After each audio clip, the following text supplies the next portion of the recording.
4 core Filipino values. Number 1 is Makajos. It expresses one's spiritual belief while respecting the spiritual beliefs of others. It shows adherence to ethical principle by upholding. Example of these are engages oneself in worthwhile spiritual activities. You respect sacred places. You respect religious beliefs and others. You demonstrate curiosity and willingness to learn about the ways to express spiritual life. You recognize and respect one's feelings and those of others. Number 2 is Makatao. Makatao is sensitive to individual, social, and cultural differences. It demonstrates contribution towards solidarity. Example of this, you show respect for all, waits for one's turn, take good care of borrowed things, views mistake as learning opportunities, uphold and respect the dignity and equality of all including those with special needs. Volunteers to assist others in times of need. You recognize and respect people from different economic, social, and cultural backgrounds. Cooperate during activities.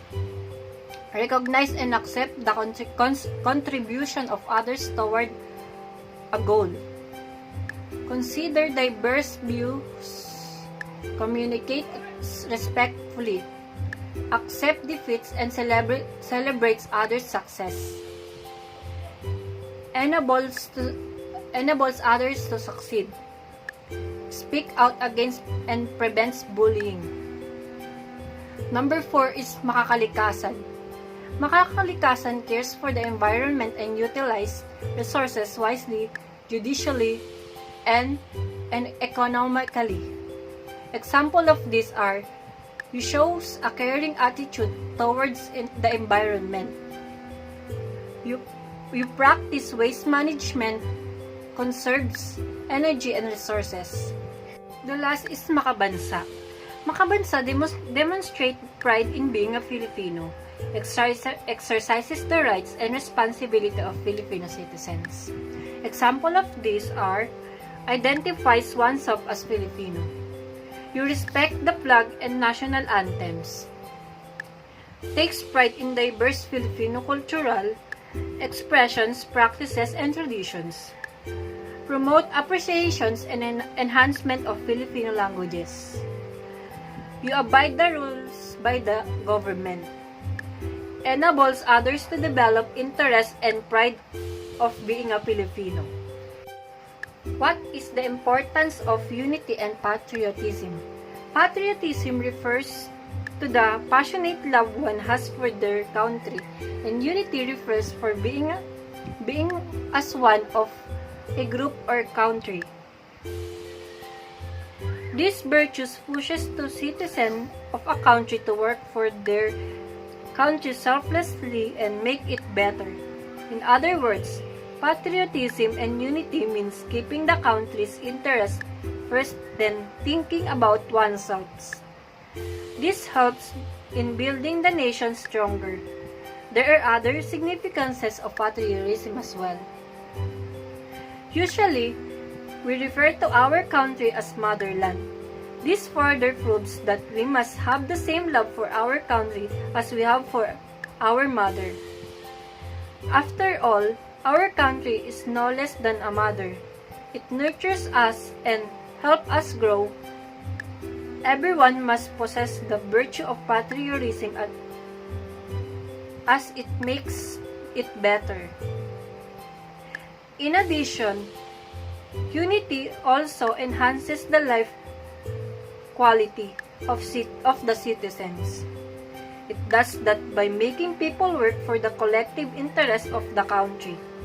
When everyone works for the betterment of the country, there will be no conflict of interest. Thus, a happier environment will prevail. After that, peace and harmony will be maintained through having unity and patriotism in the country. When the citizens have the spirit of brotherhood, they will support one another. Hence, it will make the country more harmonious. In short, these virtues have great importance in developing the country. It eliminates any selfish and harmful motives, in turn lessens corruptions.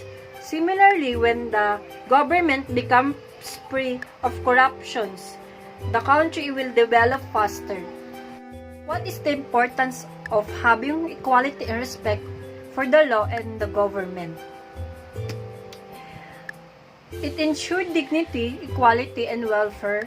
Human rights protect people from violence by others who are more powerful, and if there is no respect and equality, the country might fall down and its economy. This will start the rebellion of having no equal rights of the citizen. And having respect and equality for law and government will establish peace in a country. Importance of concern for the environment and promotion of common good. The importance of concern for environment is absolutely paramount for many reasons. Perhaps most importantly, we need to make sure that we leave this place better than when we came, for the next generation whose jobs it will be also look after the planet. It wouldn't be fair to hand them something we fold up that they are responsible for cleaning up. This is a gift from God that we should take care of. Promotion of common good is very significant to us because this will push us to do something beneficial for our country and environment. This will make us competent citizens. Promotion of common good and concern for environment are very essential to everybody because without these two, our country might not be able to protect our environment and its community.